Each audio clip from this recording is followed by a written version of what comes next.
Hello, everyone. On today's episode of The Inner Estate, I'm so thrilled to have as my special guest, Kereen Henry. Kereen Henry is rainmaker, agent, owner, and founder of the Kereen Henry Luxury Group out of Atlanta, Georgia. And today, Kereen and I are going to jump in on something so exciting. It is elevating with AI. She has been so creative in the way that she applies and utilizes AI tools, and she's going to share that with all of us today. Kereen, first off, thank you for being here. Thank you for having me.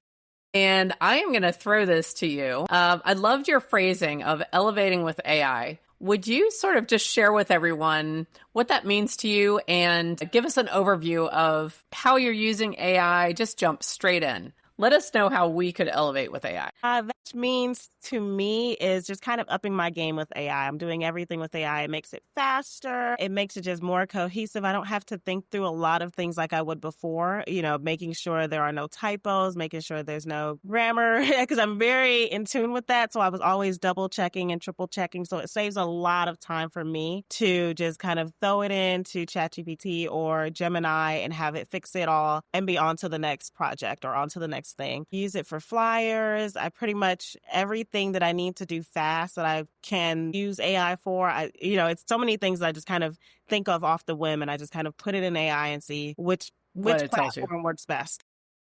Well, it's funny, and that's why I really wanted to discuss this topic with you, because you have actually expanded it outside of work.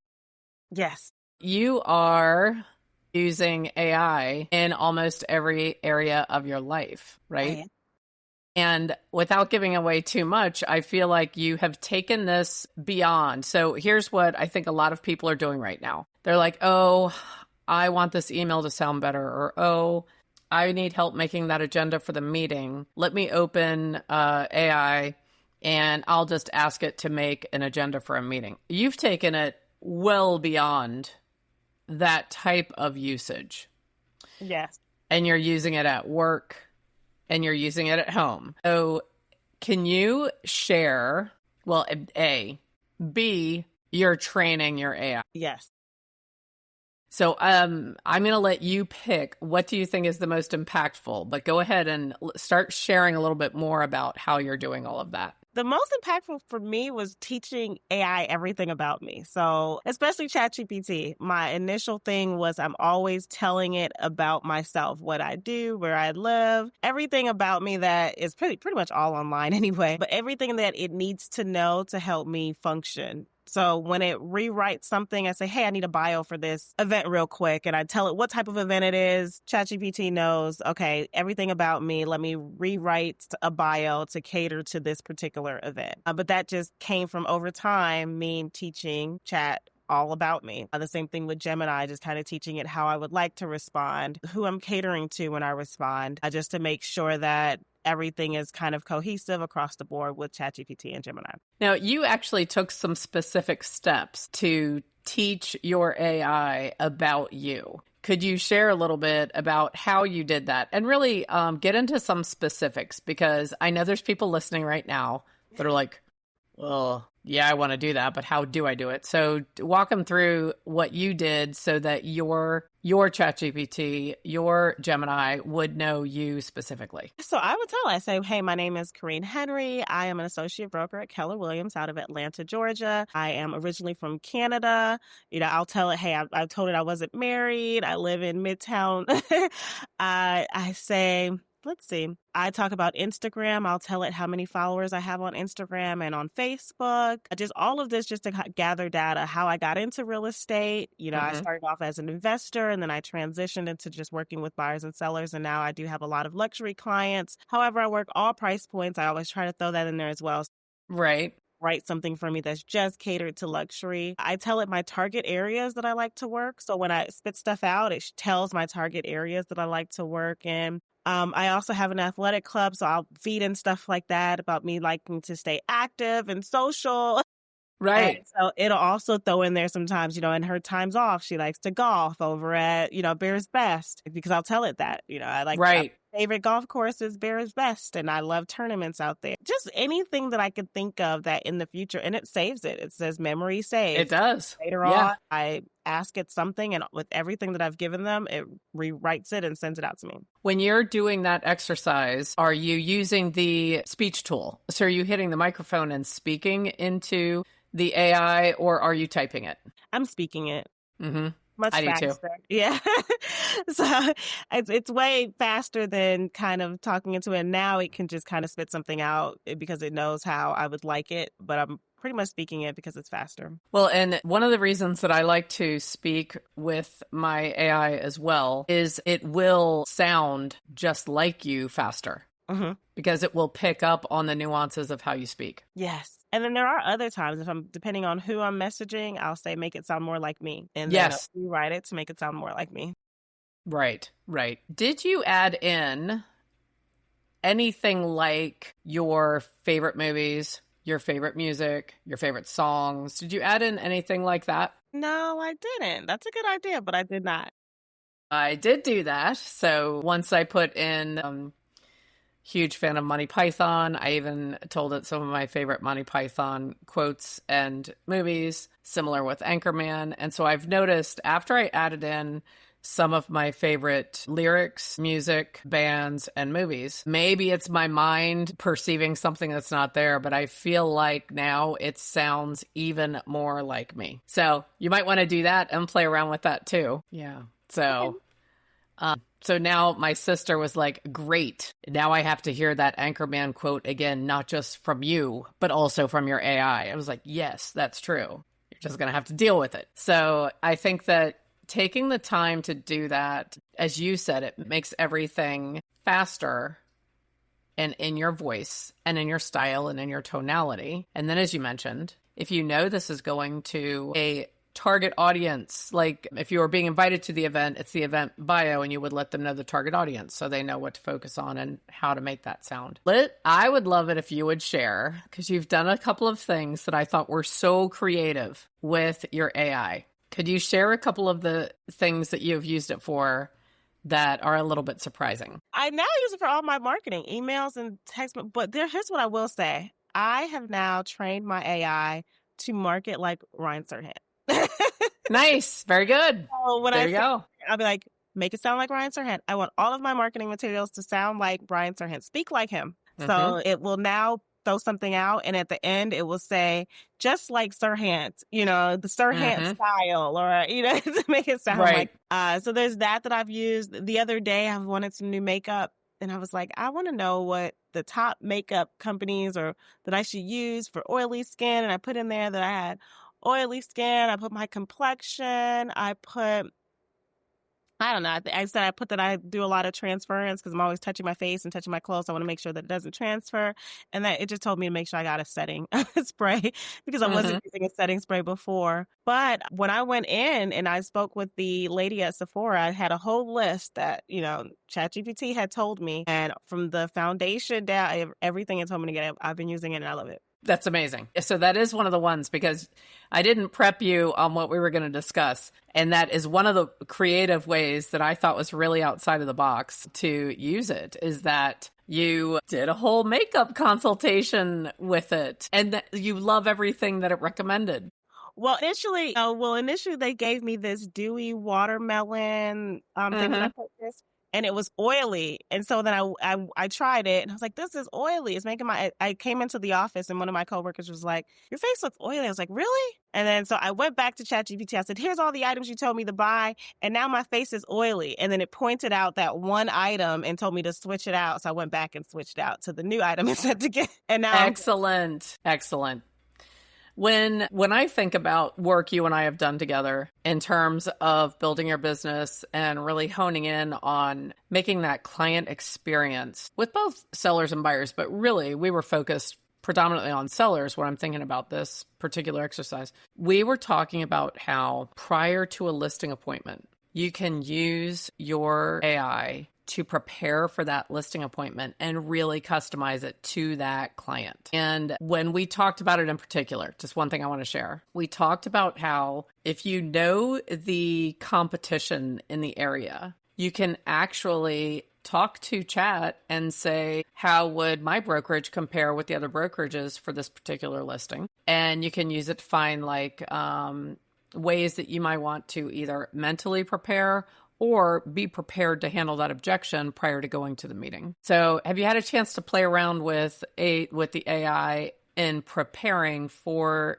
your consultations with your sellers so that you can really customize it to what's best for them? I have a little bit. I think I need to do more about that. I did do a relocation client the other day, and they have the whole, I think it's BMO, I forgot what it is that I have to fill out.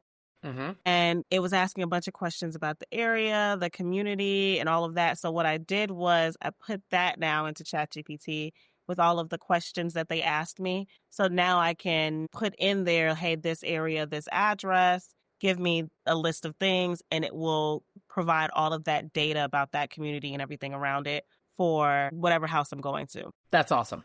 Good. So you're using it with relocation clients. You're using it as you're preparing for the appointments.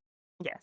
I think that when you are using it to either show properties or meet with potential sellers, are you asking ChatGPT the best ways that those clients may receive information? Have you played around with that yet? No. So I think it's very fun. So if you happen to know the personality types of the clients that you're going to meet with, you can actually interact with your GPT because your GPT already knows you. And you can say, I think these clients have this concern. What would you recommend in terms of things to make sure that I cover when I'm meeting with them? So it will take what you give it about the client, and then it will tell you ways that you can approach a difficult conversation in a way that they're likely going to be able to hear it from you in the best way.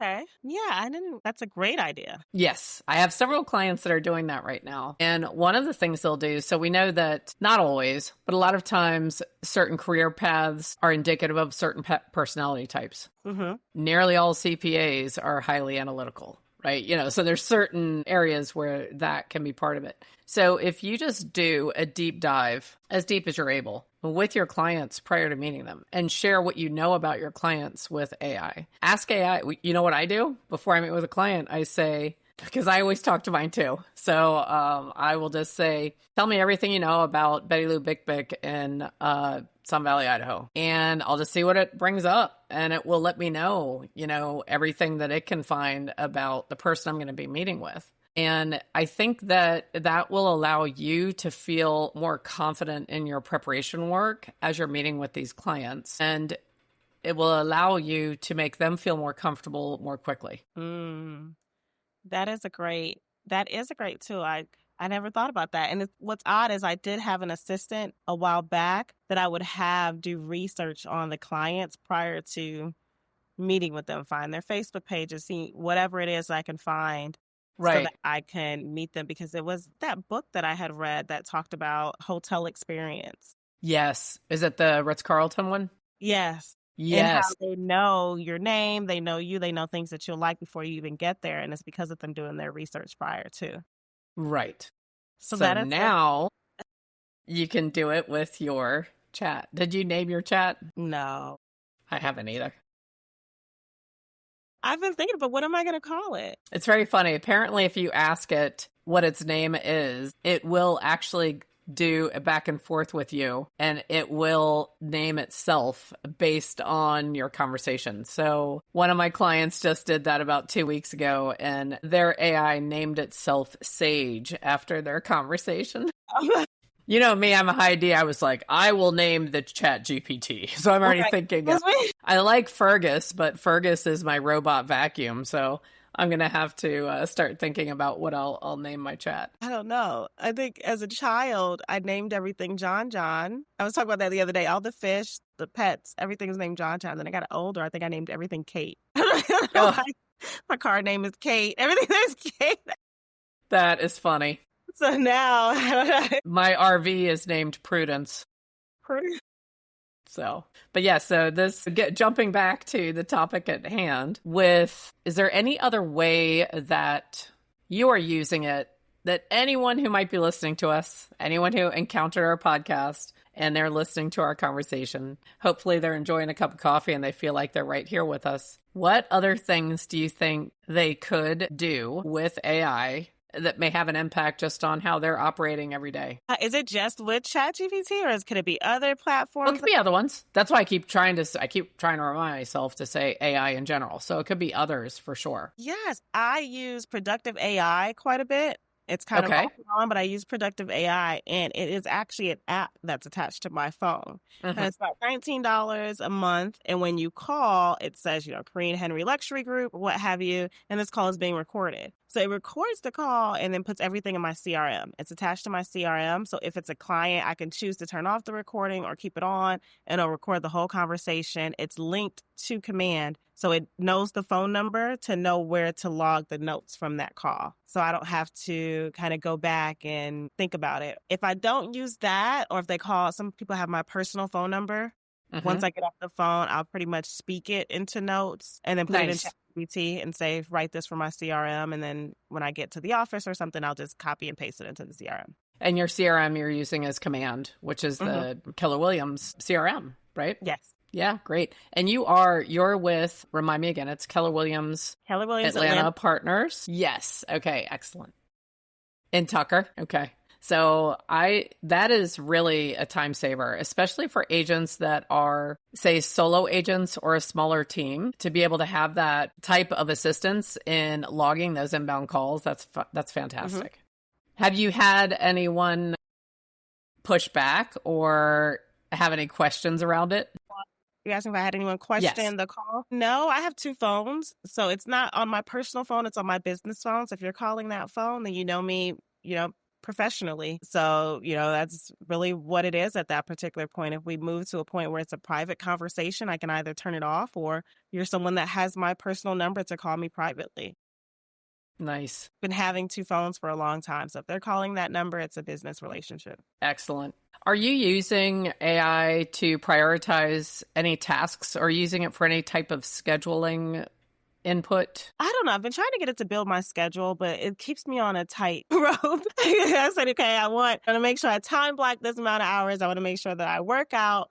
I need time to wind down at night. I want to practice a soft life. So I want to get up and drink my matcha tea. And now, it's just got me on this tight ship, and I can't. So I have to figure out how to get it to work for me. And then I also say, hey, I need, 5 hours of leisure time to do whatever I want to do in the afternoon. And so it's trying to figure it out for me, but I'm going to keep talking to it and see how I can get it to help me manage my schedule better. All right. Well, that is really good. Do you feel, so you and I both know, even though we have fully embraced AI in many different areas of our business and our life, we both know that there are people out there that either hesitate or they feel nervous to just jump in with both feet. What would you say to someone who's out there that might be nervous about using AI? I would say your competition is using it. That's and right. They're gaining faster. They're getting more market share at a faster pace by using AI. So you can choose not to use it. However, you will be outpaced by the market and your competition that is choosing to take advantage of the tools that they have access to.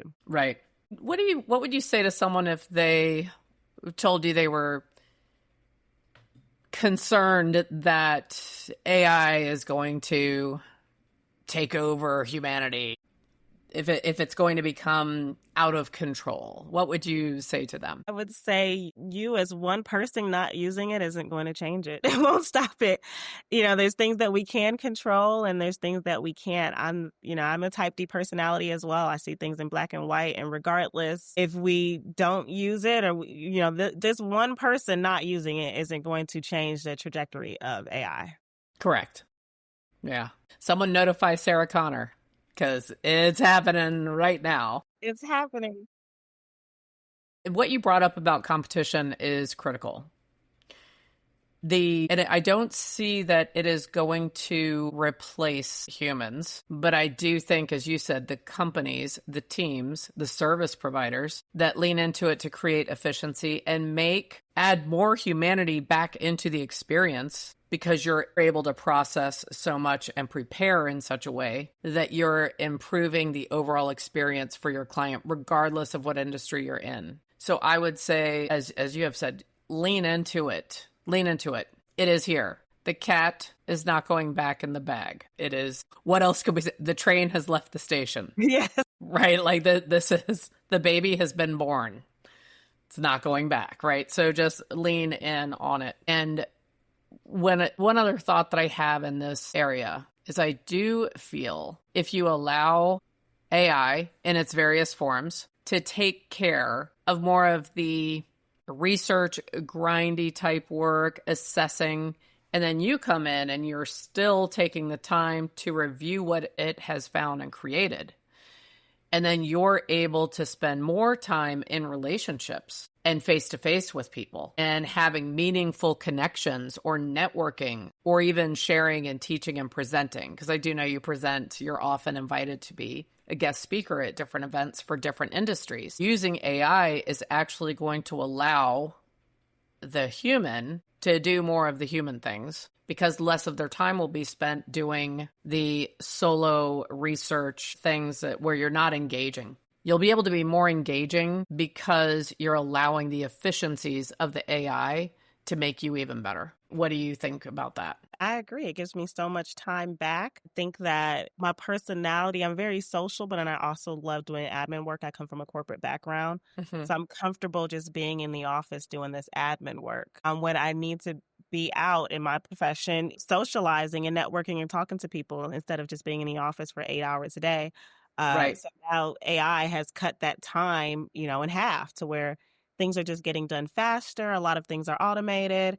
And I now have more time to kind of socialize and network and go out for a drink and not think that, I have all this work left to do for the day. Right. Yes. There you go. You said it much more succinctly than I did. It's allowing you to have more work-life balance while still selling at a high volume and still giving incredible customer service to every client. So it's and then you're able to still also have a life. Yes. Because real estate has so many tasks. I feel like I was always in task debt. And then someone said to me one day, they're like, you can't finish Netflix. You're right. I can't finish Netflix. So That's now, right.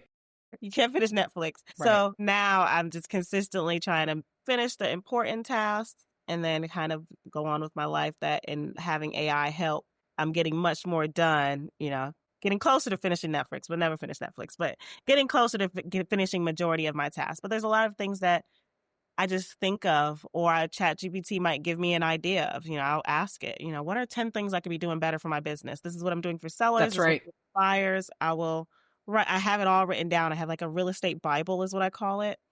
And for once I get a new buyer, it walks through my process of what I'm supposed to do from that first interaction with that potential buyer or buyer once we go under contract.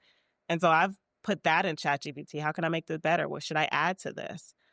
So it kind of documents my entire process. So if there's ever a time like, what am I supposed to be doing right now?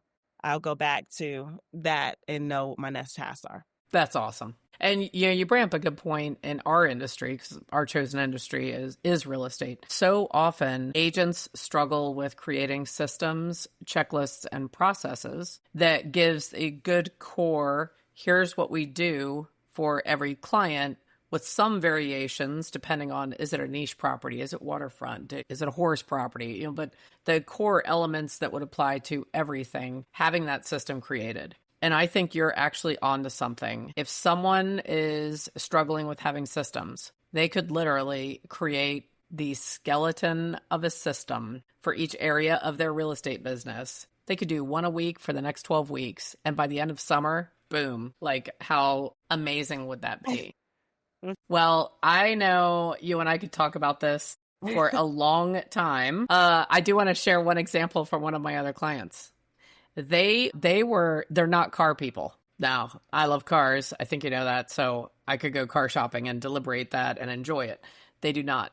They use ChatGPT to help them figure out what two cars they should pick between. And they gave it all of the information that it's going to be a business car. They wanted to know tax ramifications. How could they maximize this? If they put in everything they wanted, and then they had it narrowed down to what Chat would say would be the two best cars. They set up 2 appointments, and I'm waiting to hear which car they bought.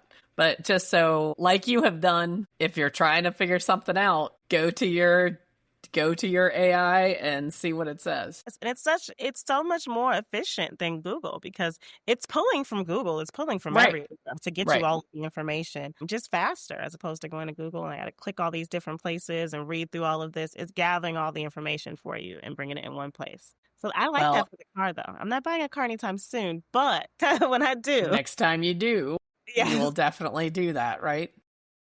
So very good. Well, this has been really delightful. Again, so Kereen Henry, CEO, founder, rainmaker, great real estate agent with the Kereen Henry Luxury Group, operating out of Keller Williams Atlanta Partners in Tucker, right? Yes.